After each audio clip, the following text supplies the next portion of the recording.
Welcome class 10। आज हम लोग केमिकल रिएक्शंस एंड इक्वेशंस के अगले भाग में बात करेंगे कि कैसे एक रासायनिक समीकरण को हम सूचनात्मक बना सकते हैं। पिछले क्लास में हमने आपको कुछ बैलेंस करने के लिए इक्वेशन दिया था। अगर वो बैलेंस हो गया हो तो आप कमेंट में हमें बता सकते हैं। कोई प्रॉब्लम हो तो उसे भी मैं डिस्कस करूँगा। आपके कमेंट का मुझे इंतजार रहेगा। जैसा कमेंट आएगा उसके हिसाब से मैं अगले वीडियो में कोशिश कर उसको जो भी हमने आपको बोर्ड पे होमवर्क दिया था उसको बनाने की कोशिश करूँगा, यहाँ बनाऊँगा। फिलहाल कमेंट में ऐसी कोई बात तो आई नहीं है। अगर आएगा तो उसका भी हम लोग समाधान करेंगे और जो हमने दिया था समीकरण उसको भी बैलेंस करके आपको दिखाऊंगा। फिलहाल हम लोग आगे बढ़ते हैं। तो रासायनिक अभिक्रिया एवं समीकरण में हम लोग आगे पढ़ेंगे कि एक रासायनिक समीकरण को कैसे ज़्यादा सूचनात्मक बनाया जाए। तो how to make a chemical equation more informative.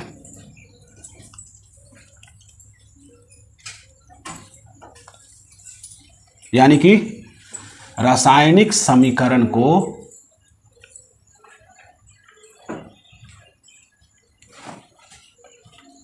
अधिक सूचनात्मक कैसे बनाया जाता है। एक रासायनिक समीकरण को हम कैसे ज्यादा सूचनात्मक बनाते हैं। तो देखिए, सबसे पहली बात कि आप रासायनिक समीकरण जब लिख रहे हैं तो रिएक्टेंट और प्रोडक्ट्स के फिजिकल स्टेट की सूचना हम दे सकते हैं। तो पहला, adding physical states of reactants and products. एक समीकरण में हम क्या लिखते हैं, एक तरफ रिएक्टेंट एक तरफ प्रोडक्ट लिखते हैं। तो हम क्या करेंगे, रिएक्टेंट्स और प्रोडक्ट्स के फिजिकल स्टेट की सूचना दे देंगे, हम उसमें ऐड कर देंगे। फिजिकल स्टेट जैसे अगर कोई सॉलिड है तो हम उसके लिए ब्रैकेट में एस लिख देते हैं। लिक्विड है तो ब्रैकेट में एल लिख देते हैं उसके लिए। इसके बाद अगर वो गैस है तो उसके लिए ब्रैकेट में जी लिखते हैं। ठीक है। इसके अलावा अगर प्रेसिपिटेट बन रहा है तो इसके लिए हम ब्रैकेट में या तो पीपीटी लिखेंगे या फिर हम डाउनवर्ड एरो का उपयोग करेंगे। अगर इवोल्यूशन ऑफ गैस हो रहा है, माफ कीजिएगा, हमने यहां पे बात की है फिजिकल स्टेट की। तो फिजिकल स्टेट की अगर हम बात करें तो सॉलिड के लिए एस, लिक्विड के लिए एल और गैस के लिए जी। इसके अलावा एक्वस सॉल्यूशन, जलीय घोल हो तो उसके लिए हम ब्रैकेट में ए क्यू इस्तेमाल करेंगे। दूसरा आप सूचना जोड़ सकते हैं, showing reversibility of a reaction.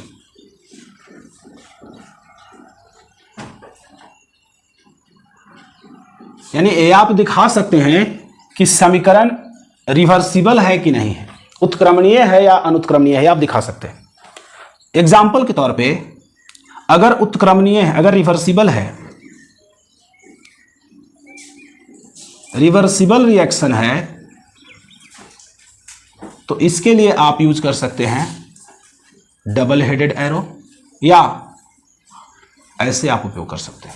ये दो में से कोई एक एरो उपयोग कर सकते हैं रिवर्सिबल रिएक्शन के लिए। और अगर इरिवर्सिबल रिएक्शन है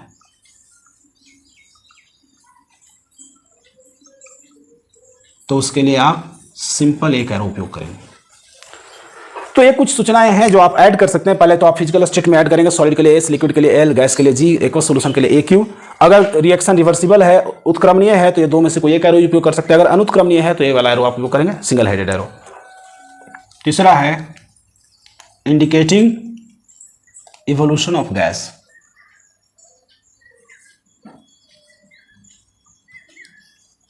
आप गैस निकल रहा है, इवॉल्व हो रहा है, उसकी सूचना भी दे सकते हैं। कैसे? इसके लिए आप अपवर्ड एरो का इस्तेमाल करेंगे। इसी प्रकार आप इंडिकेट कर सकते हैं फॉर्मेशन ऑफ प्रेसिपिटेट को, फॉर्मेशन ऑफ प्रेसिपिटेट। इसके लिए आप क्या करेंगे, तो इसके लिए आप डाउनवर्ड एरो का उपयोग कर सकते हो या ब्रैकेट में पीपीटी भी आप लिख सकते हो। इसके अलावा आप रिएक्टेंट एंड प्रोडक्ट्स में अगर कोई कलर है तो कलर भी नीचे आप ब्रैकेट में लिख सकते हो। उस खैर वो आप लिख सकते हो ब्रैकेट में नीचे की ओर के रिएक्शन के उसके फार्मूला के नीचे ब्रैकेट में आप लिख सकते हो। इसके अलावा आप ये भी शो कर सकते हो कि रिएक्शन एक्सोथर्मिक है एंडोथर्मिक है। तो showing energy changes during a chemical reaction. एक केमिकल रिएक्शन में एनर्जी चेंज आप शो कर सकते हैं। जैसे मान लिया जाए अगर कोई एक्सोथर्मिक केमिकल रिएक्शन है तो क्या करें, एक्सोथर्मिक में प्लस ई लिखेंगे प्रोडक्ट साइड में, प्रोडक्ट या राइट साइड। और अगर एंडोथर्मिक है तो आप क्या करेंगे, प्लस ई लिखेंगे कहां, रिएक्टेंट साइड में या लेफ्ट साइड में एरो के। इसी प्रकार आप और क्या कर सकते हो। तो आई थिंक आप समझ गए हो कि आप इवोल्यूशन ऑफ गैस को अपवर्ड एरो से दिखाओगे, प्रेसिपिटेट को डाउनवर्ड एरो या पीपीटी लिखेंगे। एनर्जी चेंजेस एक्सोथर्मिक है तो प्लस ई, और अगर एंडोथर्मिक है तो प्लस ई किधर होगा, अगर एक्सोथर्मिक है तो राइट साइड में, एंडोथर्मिक है तो लेफ्ट साइड में। इसके अलावा आप ये भी रिएक्शन कंडीशन भी दिखा सकते हो। Reaction conditions can be written above और below the arrow, above और below the arrow यानी कि एरो के ऊपर या नीचे। कहीं कहीं हीटिंग को हम डेल्टा से भी दिखा देते हैं। जैसे मान लिया जाए कैल्शियम कार्बोनेट, तो ये सॉलिड है तो भाई यहाँ पे सॉलिड लिख दिया एस, रिएक्टेंट का फिजिकल स्टेट। हम हीट कर रहे हैं, रिएक्शन कंडीशन है गर्म करना। कितने डिग्री सी पे, तो 100 डिग्री सी पे गर्म करते हैं, टेम्परेचर दे दी तो रिएक्शन कंडीशन हो गया। अब शो कर रहे हैं क्या, CaO बनता है, कैल्शियम ऑक्साइड सॉलिड है, और दूसरा बनता है CO2 गैस, तो क्या है, गैस है, जी लिख दिए। और यहां एक और बात है, इवोल्यूशन ऑफ गैस हो रहा है तो जी ना लिख करके हम अपवर्ड एरो भी लगा सकते हैं। अपवर्ड एरो का मतलब ये गैस है, वो बन रहा है प्रोडक्ट साइड में। अगर यही गैस इधर रहता तो अपवर्ड एरो नहीं लगता। जैसे देखिए H2 यहां गैस लिखेंगे, O2 गैस लिखेंगे, क्यों, क्योंकि बन नहीं रहा है, ये लग रहा है। क्या होगा, कंबशन होगा, दहन होगा, थोड़ा हल्का हीट चाहिए होगा तो दहन होगा। दहन होने के बाद डेल्टा में हीट क्या बनेगा, H2O लिक्विड बनेगा। इसी प्रकार मान लिया जाए N2 गैस है, H2 गैस है, ये रिएक्शन रिवर्सिबल है, बनता है अमोनिया गैस। यहां पर रिएक्शन कंडीशन जो है high pressure, low pressure, high pressure होगा,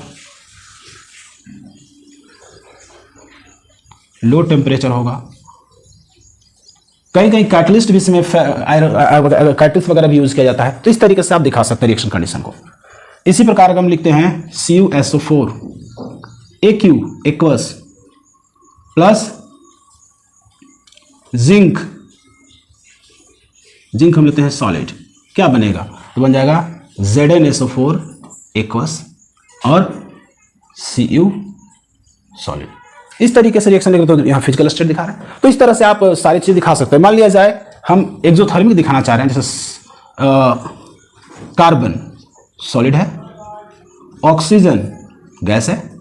जब इसका कंबसन होगा, कंडीशन रिएक्शन कंडीशन की कंबसन होगा तो क्या बनेगा, CO2 बनेगा गैस और प्लस एनर्जी निकलेगा, एक्सोथर्मिक दिखा दिए। इसी प्रकार कैल्शियम कार्बोनेट में हम हीट कर रहे थे, चाहते तो हम इधर भी लिखा सकते थे, जैसे इसको ऐसे भी लिख सकते थे कैल्शियम कार्बोनेट। यहां हीट न लिख करके हम क्या लिखते हैं, प्लस ई, सॉलिड है। कितना डिग्री सी पे हीट करें, 100 डिग्री सी पे, तो क्या बनेगा, calcium oxide solid plus CO2 gas. तो इस तरीके से भी लिख सकते हो। तो यानी कि ये हम रिएक्शन कंडीशंस दे करके बहुत सारी सूचनाएं ऐड कर सकते हैं केमिकल रिएक्शन में। इसके लिए हमें ब्रैकेट में कहीं कुछ लिखना पड़ता है, या फिर कहीं arrow upward downward arrow, precipitate बनेगा तो नीचे डाउनवर्ड एरो लगा देंगे। तो इस तरीके से हम केमिकल रिएक्शन को ज़्यादा सूचनात्मक इंफॉर्मेटिव बना सकते हैं। Types of chemical reaction.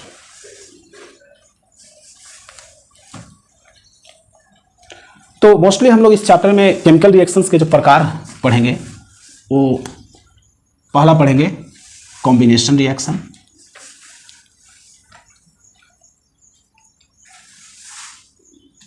इसको हम कहते हैं संयोजन अभिक्रिया।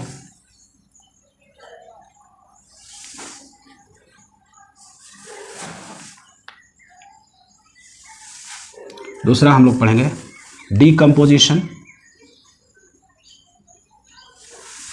रिएक्शन, वियोजन अभिक्रिया। तीसरा पढ़ेंगे डिस्प्लेसमेंट रिएक्शन, विस्थापन अभिक्रिया।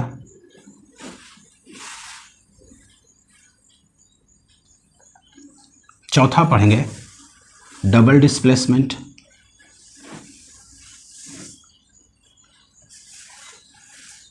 या इसको डबल डिकम्पोजिशन भी कहा जाता है। रिएक्शन हिंदी में द्विविस्थापन अभिक्रिया। और पांचवा है रेडॉक्स या ऑक्सीडेशन रिडक्शन रिएक्शन। हिंदी में कहेंगे उपचय अपचय अभिक्रिया। आज हम लोग संयोजन अभिक्रिया पे बात करेंगे। संयोजन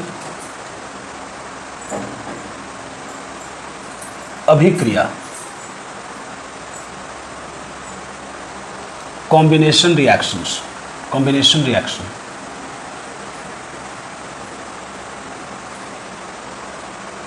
तो कॉम्बिनेशन रिएक्शन एक रिएक्शन का, एक अभिक्रिया का वह प्रकार है जिसमें दो या दो से अधिक सिंपल और स्मॉल मॉलिक्यूल्स या कंपाउंड आपस में जुड़ करके एक बड़े लार्ज और कॉम्प्लेक्स मॉलिक्यूल का निर्माण करते हैं। यहाँ पर हो जाएगा यानी कि a type of chemical reaction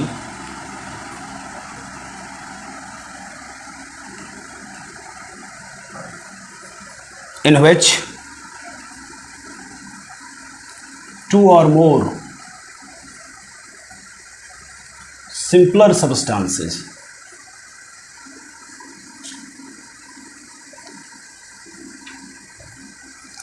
combine to form a single product, single large and complex product. So Hindi में बात करें तो रासायनिक अभिक्रिया का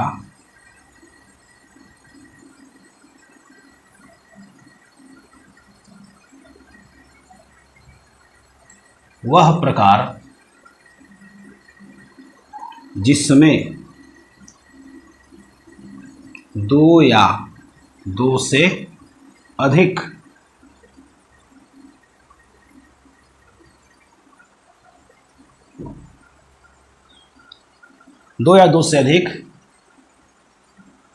पदार्थ आपस में अभिक्रिया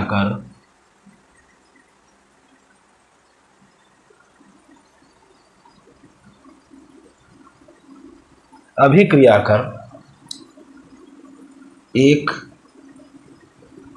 बड़े एवं जटिल उत्पाद का निर्माण करते हैं।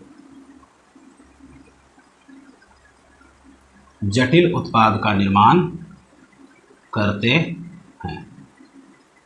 यहाँ होगा दो या दो से अधिक पदार्थ होंगे, छोटे छोटे अणु वाले, जो आपस में रिएक्शन करके एक बड़ा अणु और बड़ा और जटिल उत्पाद का निर्माण करेगा। सिंपल इसमें अगर जनरल फॉर्मेट की बात करें, साधारण प्रारूप की बात करें, साधारण प्रारूप जो होगा रिएक्शन का तो कुछ ऐसा होगा R1 + R2 + R3 dot dot बढ़ते जाएगा, बहुत सारे हो सकते हैं, plus dot dot dot dot, यहाँ प्रोडक्ट बन जाएगा।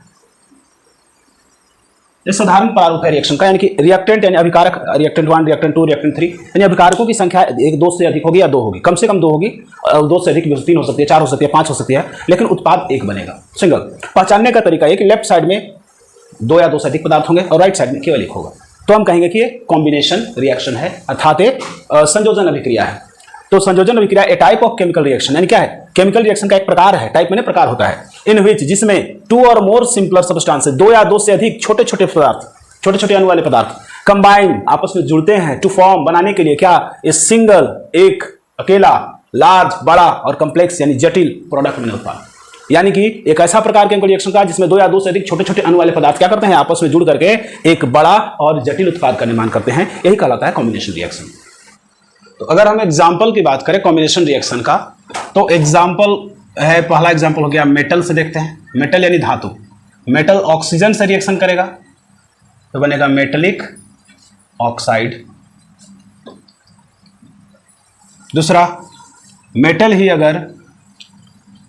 मेटल अगर नाइट्रोजन से रिएक्शन करे तो बनता है मेटल नाइट्राइड। ये इसमें कोई भी मेटल ऑक्सीजन से क्रिया कर सकता है मेटलिक ऑक्साइड बनाने के लिए, लेकिन नाइट्रोजन से रिएक्शन करने के लिए तीन ही ग्रुप 1 के ग्रुप 2 के अलावा एल्यूमिनियम, ये मेटल होंगे। ग्रुप 1 का जो मेटल है 7 गो ग्रुप 2 का और एक एल्यूमिनियम, ये तीन दो ग्रुप हो गया, और एक सिंगल तीसरा 13वां ग्रुप एल्यूमिनियम है जो कि नाइट्रोजन से रिएक्शन करता है। इसी प्रकार तीसरा रिएक्शन हो जाएगा मेटल प्लस कार्बन, बन जाएगा मेटल कार्बाइड। यहां भी मेटल के रूप में ग्रुप 1 के मेटल होंगे, ग्रुप 2 के मेटल होगा और एल्यूमिनियम होगा। इसी प्रकार चौथा जो कॉम्बिनेशन रिएक्शन है मेटल प्लस हाइड्रोजन, बनेगा मेटल हाइड्राइड। यहां भी मेटल जो होगा ग्रुप 1 का मेटल हो सकता है, ग्रुप 2 का हो सकता है और एल्यूमिनियम हो सकता है।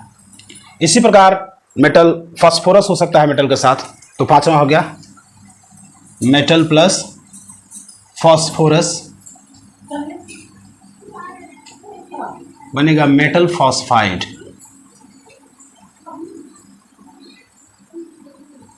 यहां भी मेटल जो होगा ग्रुप 1, 2 और एल्यूमिनियम होगा, ग्रुप 1 का, ग्रुप 2 का और एल्यूमिनियम होगा।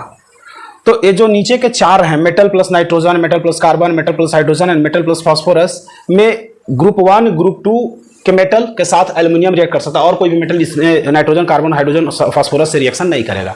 लेकिन ऑक्सीजन के अलावा एक और है sulphur, metal plus sulphur and metal plus oxygen. अगर मेटल सल्फर लगा तो मेटल ऑक्साइड के जगह पर सल्फाइड बन जाएगा।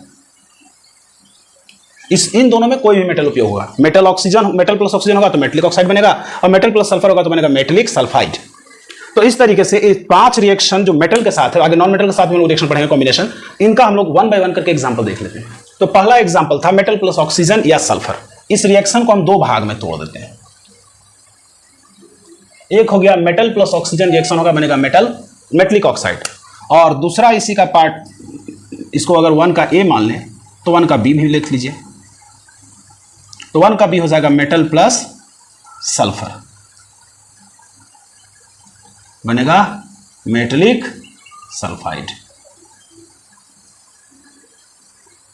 इन दोनों रिएक्शन में कोई रेस्ट्रिक्शन नहीं है, मेटल कोई भी हो सकता है। जैसे ग्रुप 1 का मेटल ले लें सोडियम, ग्रुप 2 का ले लें कैल्शियम, ग्रुप 13 का ले लें एल्यूमिनियम, इन सबों के साथ ऑक्सीजन रिएक्ट करेगा।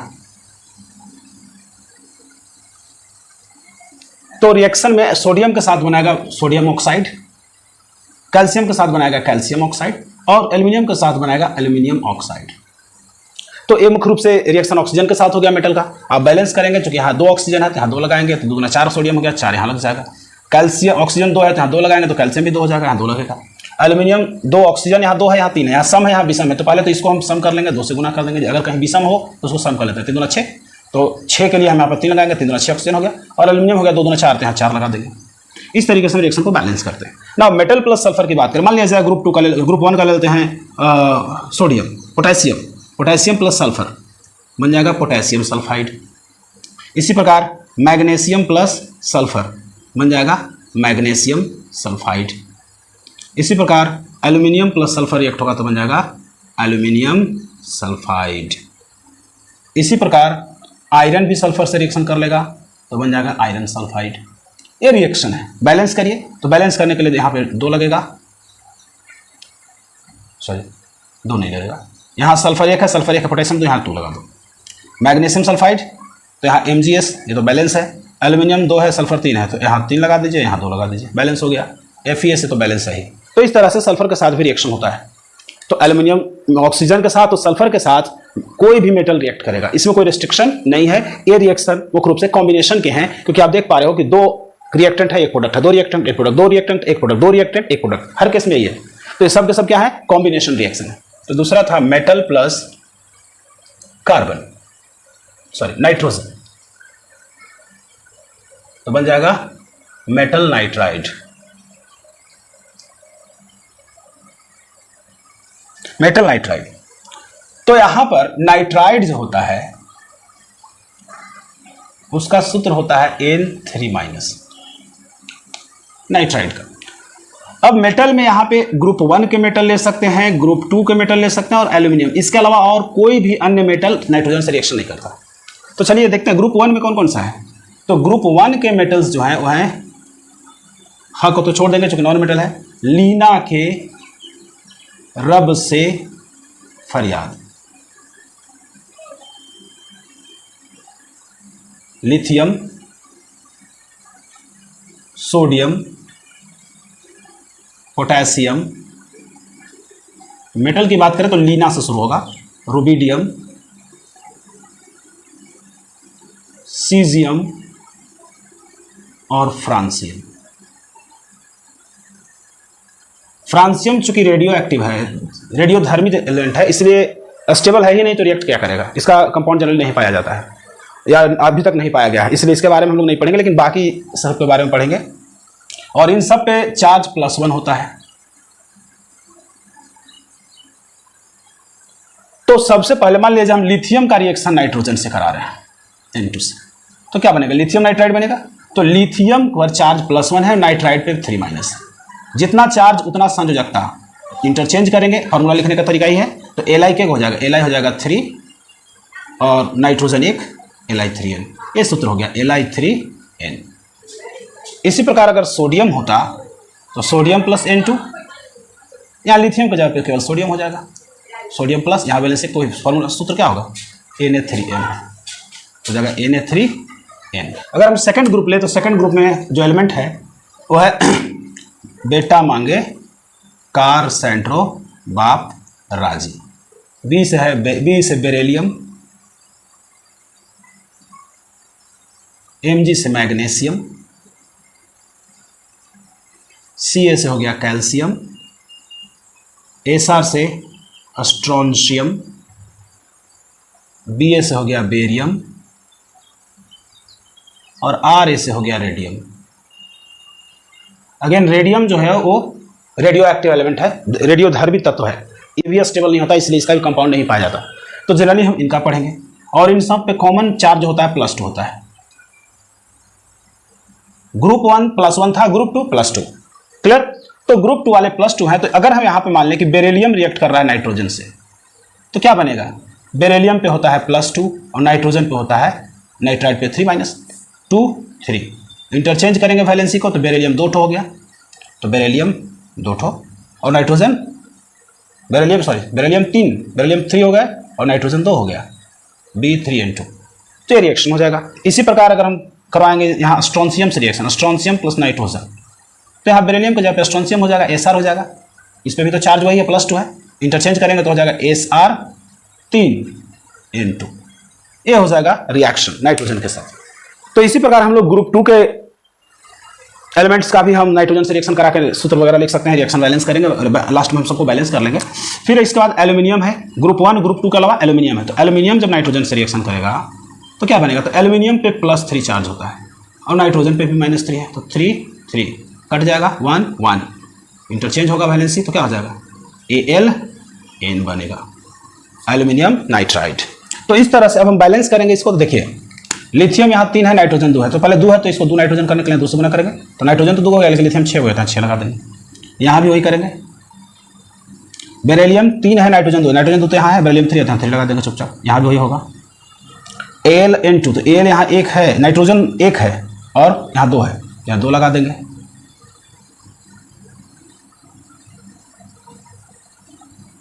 दो लगा देंगे यहाँ, तो नाइट्रोजन तो दो हो गया लेकिन एल्यूमिनियम भी दो गया, दो लगा देंगे, बैलेंस हो गया इस तरीके से रिएक्शन। तो इस तरीके से नाइट्रोजन के साथ रिएक्शन है। ये भी कॉम्बिनेशन रिएक्शन है क्योंकि आप देख पा रहे हैं दो अभिकारक है एक उत्पाद है, दो अभिकारक है एक उत्पाद है, दो अभिकारक है एक उत्पाद है। यहाँ भी छोटे छोटे सब्सटेंस मिल करके आपस में जुड़ के क्या बना रहे, एक बड़ा सब्सटेंस बना रहा है। तीसरा रिएक्शन था मेटल प्लस कार्बन, बनता है मेटल कार्बाइड। कार्बाइड का रेडिकल है, मूलक है, इस मूलक का सूत्र होता है C4-। तो देखिए यहाँ ग्रुप 1 में सोडियम है, पोटेशियम, लीना के रब से फरियाद है, तो लिथियम हो गया, सोडियम हो गया, पोटेशियम हो गया, रुबिडियम ले लेते हैं। मान लिया जाए रुबिडियम है ग्रुप 1 का, रुबिडियम के साथ कार्बन रिएक्ट कर रहा है, तो क्या बनेगा, रुबिडियम पे चूंकि ग्रुप 1 का है तो +1 चार्ज होगा और कार्बन पे C4-14, क्या बनेगा सूत्र Rb4C, Rb4C, तो जाएगा Rb रुबिडियम 4C। इसी प्रकार अगर हम पोटेशियम ले ले, पोटेशियम +C, तो यहाँ रुबिडियम का जगह केवल क्या आ जाएगा, पोटेशियम चूंकि ये भी ग्रुप 1 का ही है तो बनेगा K4C, तो बन जाएगा K4C। ग्रुप 2 का ले लें, ग्रुप 2 में बेगम का थी, बेटा मांगे कार सेंट्रो बाप राजी, तो मांगे ले लेते हैं यानी मैग्नीशियम, मैग्नीशियम पे +2, कार्बन पे 4-2 4 कटेगा, 2 दूना 4, दो कहेंगे तो Mg2C, Mg दो हो गया और C एक हो गया। तो यहाँ अगर मैग्नीशियम रिएक्ट करेगा कार्बन के साथ तो सूत्र हो जाएगा Mg2C। इसी प्रकार अगर कैल्शियम रिएक्ट करेगा कार्बन के साथ, यहाँ भी होगा कैल्शियम, चूंकि सेम ग्रुप का है, कैल्शियम 2C। इस तरीके से कंपाउंड बनेगा। अगर एल्यूमिनियम के साथ रिएक्शन होगा तो क्या बनेगा, एल्यूमिनियम पर है +3 और कार्बन पे है 4-3 4, इंटरचेंज होगा तो बन जाएगा Al4C3, Al4C3, ये बनेंगे। ये सब कॉम्बिनेशन रिएक्शन है। C एक है, ठीक है, मैग्नीशियम 2 है, 2 लगा देंगे, यहाँ भी होगा। एल्यूमिनियम 4 है, कार्बन 3, यहाँ 3 लगा देंगे, यहाँ 4 लगा देंगे, हो गया। इस तरीके से बैलेंस होगा रिएक्शन, और ये भी एक प्रकार का कॉम्बिनेशन रिएक्शन है। आप देख पा रहे हैं ये तीसरा एग्जांपल है कॉम्बिनेशन रिएक्शन का। आपको मुख्य रूप से फ्रेम याद करना, फ्रेम याद है तो ये सब अपने आप याद हो जाएगा। चौथा रिएक्शन है मेटल प्लस हाइड्राइड, बनता है मेटलिक हाइड्राइड। इसमें भी ग्रुप 1 2 और एल्यूमिनियम ही होगा। तो एग्जांपल जैसे sodium plus H2 hydrogen, hydride होता है H-,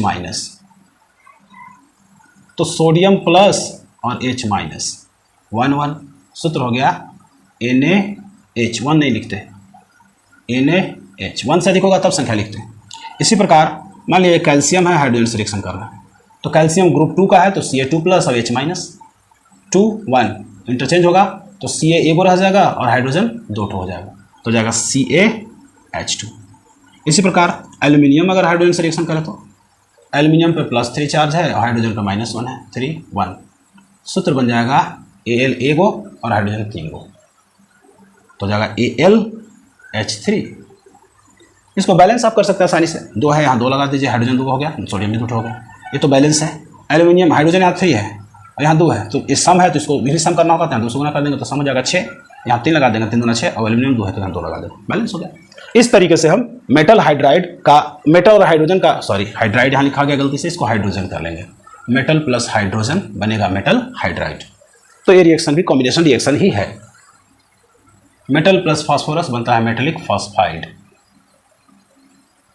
इसमें भी ग्रुप 1 2 और एल्यूमिनियम है, तो सोडियम से अगर मान लीजिए हम पोटेशियम से रिएक्शन करा देते, ग्रुप 1 का है, पोटेशियम प्लस फास्फोरस बन जाएगा पोटेशियम पे +1 और फॉस्फाइड, फॉस्फाइड का सूत्र होता है P3-, तो P3- फॉस्फाइड, यहाँ 1 यहाँ 3 इंटरचेंज करेंगे हो जाएगा K3P। अगर हम दूसरा मैग्नीशियम सेकंड ग्रुप का कराएं, मैग्नीशियम प्लस P, तो क्या हो जाएगा, मैग्नीशियम चूंकि सेकंड ग्रुप का है तो +2 होगा और फॉस्फाइड 3-, तो जगह 2 3, क्या रिएक्शन होगा Mg3P2, Mg3P2।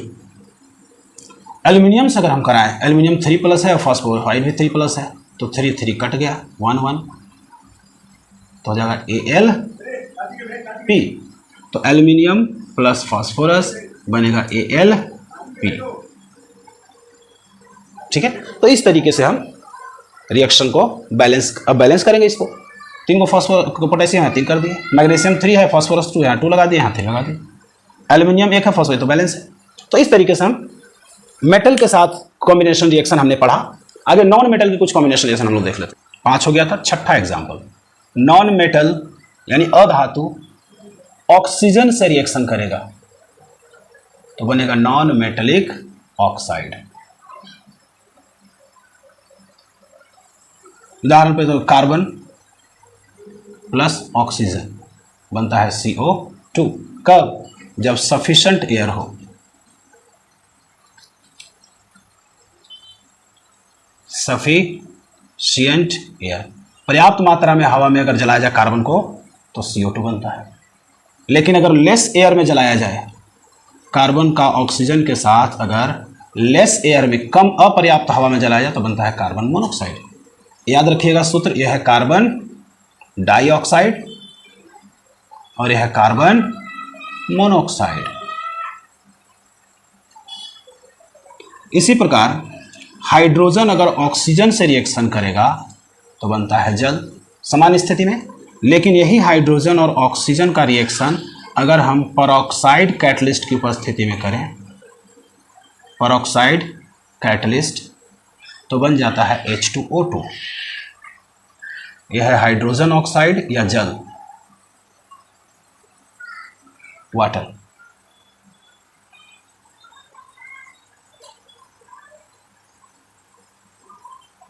और यह है हाइड्रोजन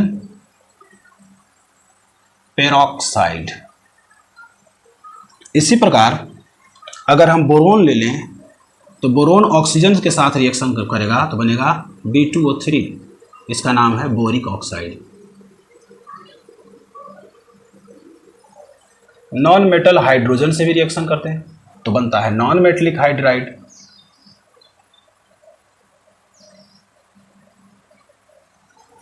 एग्जाम्पल के तौर पे अगर बोरोन अगर हाइड्रोजन से रिएक्शन करता है तो बनते हैं डाइबोरेंस, एक प्रकार के बोरोन के हाइड्राइड्स।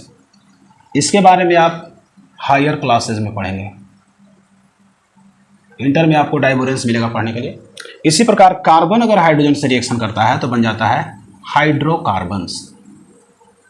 और हाइड्रोकार्बन्स कई तरह के हैं, इनके बारे में आप 10th क्लास में ही आगे पढ़ेंगे। इसके बाद नाइट्रोजन भी हाइड्रोजन से अभिक्रिया करता है। ये एक उत्क्रमणीय अभिक्रिया है। हमने एरो का साइन बताया था कि सिंगल एरो तो होगा अनुत्क्रमणीय और डबल एरो होगा तो उत्क्रमणीय। तो उत्क्रमणीय रिएक्शन है और इसमें बनता है NH3, अमोनिया इसको कहते हैं। बैलेंस करेंगे तो हो जाएगा 2, 3। इसके बाद फिर नाइट्रोजन के बाद फास्फोरस भी हाइड्रोजन से अभिक्रिया करता है, बनाता है फास्फीन PH3। इसका नाम है फास्फीन। बैलेंस करेंगे, यहाँ 2 लगेगा, 2 और यहाँ 3। इसी प्रकार फास्फोरस के बाद सल्फर भी अभिक्रिया करता है H2 के साथ, बनता है H2S, सल्फर डाइऑक्साइड। बैलेंस है, इसको हाइड्रोजन सल्फाइड कहते हैं।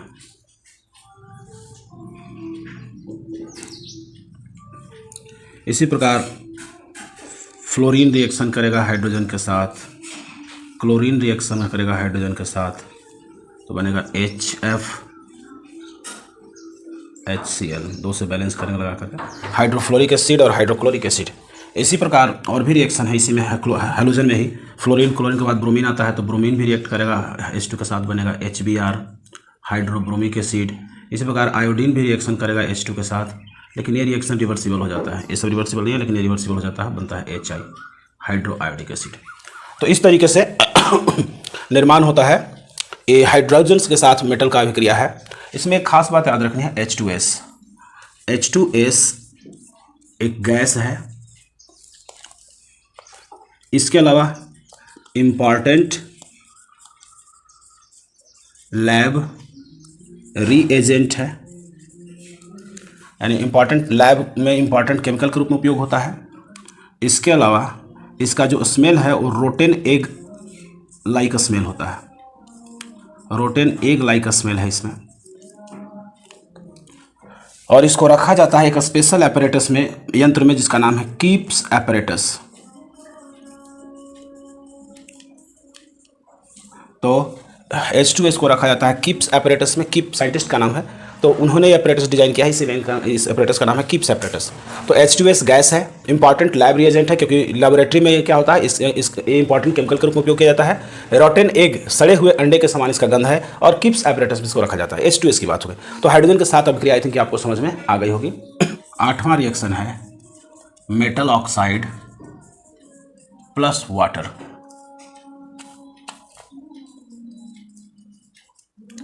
और 9वां है non metal oxide plus water. Metal oxide water से विक्रिया करेगा तो बनेगा मेटल हाइड्रोक्साइड, और मेटल हाइड्रोक्साइड एक क्षार है, बेस है, बेस यानी क्षार, और यहां बनेगा एसिड यानी अम्ल। मुख्यतः ये होता है कि जनरल केस है कि मेटल ऑक्साइड वाटर से रिएक्शन करेगा तो मेटल हाइड्रोक्साइड बनेगा जो कि क्षार है, और नॉन मेटल ऑक्साइड अगर वाटर से रिएक्शन करेगा तो बनेगा एसिड जो कि अम्ल है। तो आइए देखते हैं रिएक्शन, कुछ एग्जांपल अगर देखा तो मेटल मान लीजिए सोडियम ऑक्साइड ले लीजिए प्लस वाटर बन जाएगा सोडियम हाइड्रोक्साइड। ये सब कॉम्बिनेशन रिएक्शन के एग्जाम्पल हैं। इसी प्रकार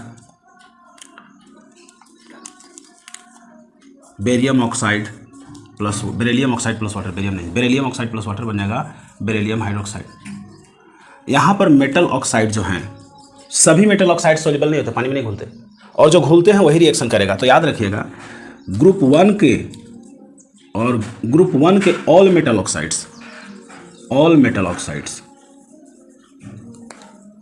एंड ग्रुप 2 का बेरियम ऑक्साइड वाटर सोल्यूबल है।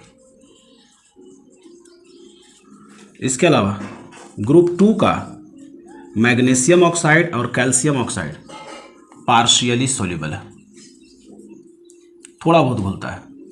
और अगर हम बात करें rest all metal oxides are insoluble in water.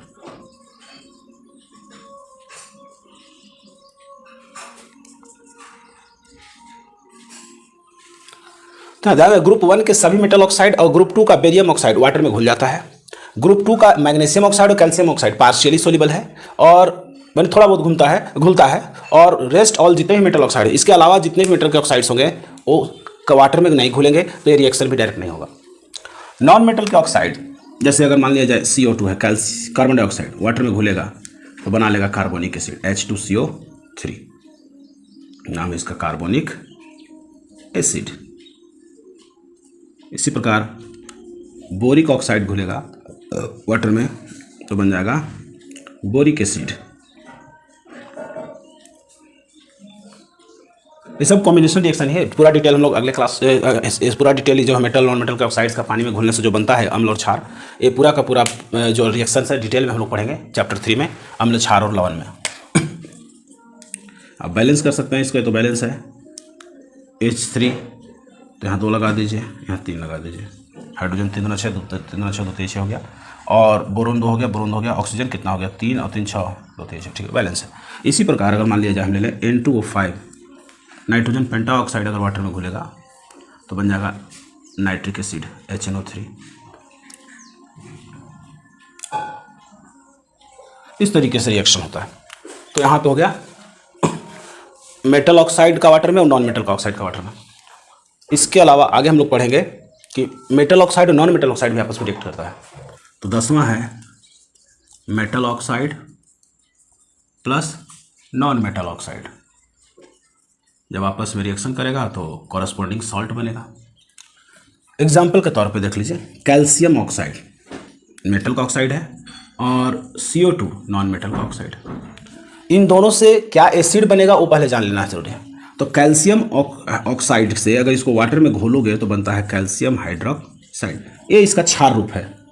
और CO2 को जब पानी में घोलते हैं हम लोग तो बनता है कार्बोनिक एसिड H2CO3, ये हो गया एसिड रूप, ये क्षार रूप CO का, और CO2 का एसिड रूप हो गया H2CO3। तो यहाँ ध्यान देना है कि नॉन मेटल के ऑक्साइड से मेटल मिलेगा और नॉन मेटल के ऑक्साइड से नेगेटिव आयन मिलेगा। Positive ion Ca2 plus metal oxide से, नेगेटिव आयन CO3 2 माइनस मिलेगा कार्बन से। तो यहाँ से मिल गया Ca और यहाँ से मिला CO3। चार्ज पता करना है तो देख रहे हैं यहाँ 2 OH है तो दो OH पे माइनस होता है, एक OH पे 1 माइनस, 2 OH पे 2 माइनस, इधर 2 प्लस होगा। जितना OH उतना प्लस और जितना H उतना माइनस, तो 2 H है तो 2 माइनस। यहाँ पर वैलेंसी हो गया 2 2 कट जाएगा 1 1, सूत्र हो जाएगा कैल्शियम कार्बोनेट। ये सॉल्ट है।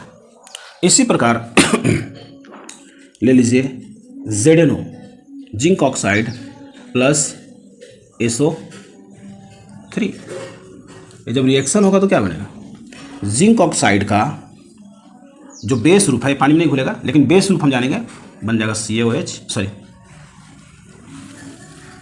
ZnOH whole twice. और SO3 का एसिड रूप है तो पानी में घुलेगा ही, एसिड रूप हो जाएगा H2SO4। तो यहाँ से जिंक और यहाँ से SO4, तो जिंक यहाँ देख पा रहे हैं जिंक के साथ 2 OH है तो 2 प्लस चार्ज हो गया इस पर, और H2SO4 के साथ 2 हाइड्रोजन है तो SO4 पे 2 माइनस होगा, 2 2 कट जाएगा 1 1। सूत्र बनेगा Zn और SO4 भी एक ही होगा, ZnSO4। तो ये सूत्र है। इस तरीके से हम मेटल नॉन मेटल के मेटल के ऑक्साइड और नॉन मेटल के ऑक्साइड से हम सॉल्ट बनाते हैं। सॉल्ट इस तरीके से बनता है। बैलेंस कर सकते हैं आप इसको, बैलेंस करने का ये तो बैलेंस है, ये भी बैलेंस है, तो कुछ करने की जरूरत नहीं है। तो आई थिंक आपको समझ में आएगा मेटल और नॉन मेटल के ऑक्साइड से सॉल्ट बनता है। ये भी एक प्रकार का कॉम्बिनेशन रिएक्शन है। कॉम्बिनेशन रिएक्शन में ही एक टॉपिक आपको सब टॉपिक आपको पढ़ना है, उसके बारे में थोड़ा हम लोग जान लें।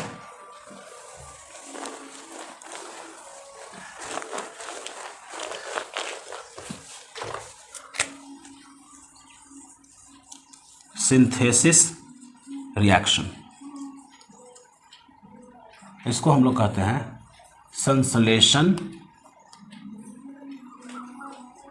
अभिक्रिया।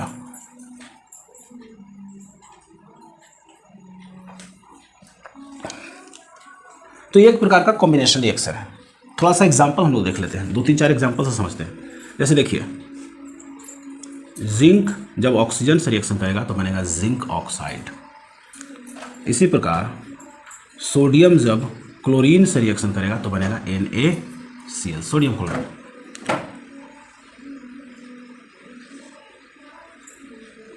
हाइड्रोजन जब ऑक्सीजन से अभिक्रिया करेगा तो बनेगा वाटर।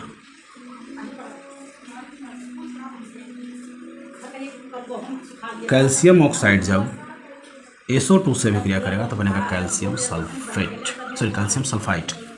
इसी प्रकार सोडियम ऑक्साइड को जब हम पानी में घोलेंगे तो बनेगा सोडियम हाइड्रोक्साइड। ये 5 रिएक्शन है, थोड़ा इन पे हम विचार करते हैं। बैलेंस नहीं है, बैलेंस कुछ बैलेंस भी है, कुछ बैलेंस नहीं भी होगा। देखते हैं इसको, ये बैलेंस है, ये भी बैलेंस है, ये भी बैलेंस है, ये बैलेंस। ये वाला बैलेंस कर लेते हैं। 2 सोडियम है, यहाँ 2 लगा देते हैं। सोडियम 2 हो गया और ऑक्सीजन 2 हो गया, हाइड्रोजन 2 हो गया। चलिए ठीक है। अब देखिए इसमें पहला रिएक्शन में देखा जाए, ZnO कंपाउंड है, तो ये 2 एलिमेंट का बना है, जिंक का और ऑक्सीजन का। 2 एलिमेंट है उसमें, जिंक और 2 तत्व है, जिंक और ऑक्सीजन। तो एक पदार्थ जिन तत्वों का बना है वो तत्व यहाँ पे सीधे सीधे डायरेक्ट कंबाइन कर रहे हैं। यहाँ जिंक है और ऑक्सीजन है, जिंक ऑक्सीजन, जिंक ऑक्सीजन।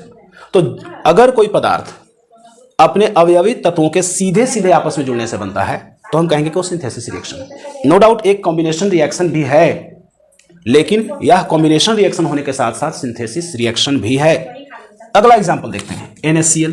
इसमें भी 2 एलिमेंट है, Na और Cl।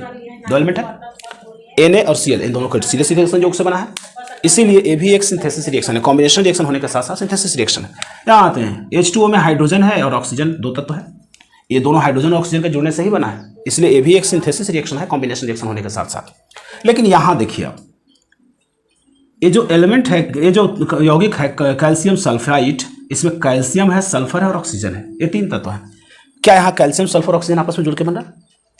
कैल्शियम नहीं जुड़ रहा है, कैल्शियम ऑक्साइड जुड़ रहा है।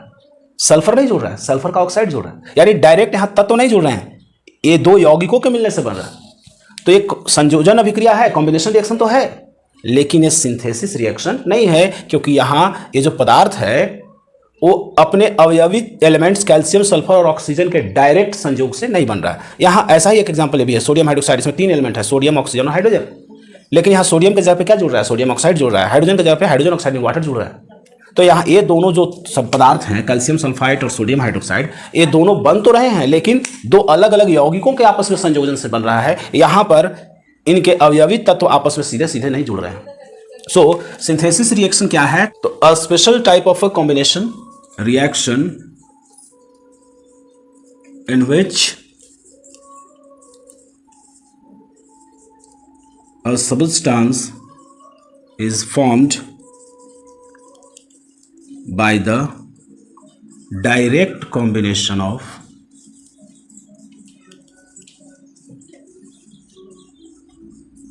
their constituent elements is called a synthesis reaction. ये परिभाषा हो गई, यानी कि एक स्पेशल टाइप है कॉम्बिनेशन रिएक्शन का ही, यानी ये संयोजन अभिक्रिया से अलग नहीं है तो संयोजन अभिक्रिया है, लेकिन उसका एक स्पेशल प्रकार है, विशिष्ट प्रकार है, जिसमें क्या होता है कि एक पदार्थ अपने अवयवी एलिमेंट, कॉन्स्टिट्यूएंट एलिमेंट्स, अपने कॉन्स्टिट्यूएंट तत्वों यानी कि अवयवी तत्वों के सीधे सीधे जुड़ने से बनता है। तो यहां पर हम देख पा रहे हैं कि ये चारों कॉम्बिनेशन रिएक्शन है, इसमें से 3 जो है वो सिंथेसिस है और 2 सिंथेसिस नहीं है। इसका मतलब है कि सभी सिंथेसिस रिएक्शन जो है वो कॉम्बिनेशन रिएक्शन होंगे, लेकिन सभी कॉम्बिनेशन रिएक्शन सिंथेसिस हो ये जरूरी नहीं है। तो नेक्स्ट पॉइंट है, ऑल सिंथेसिस रिएक्शन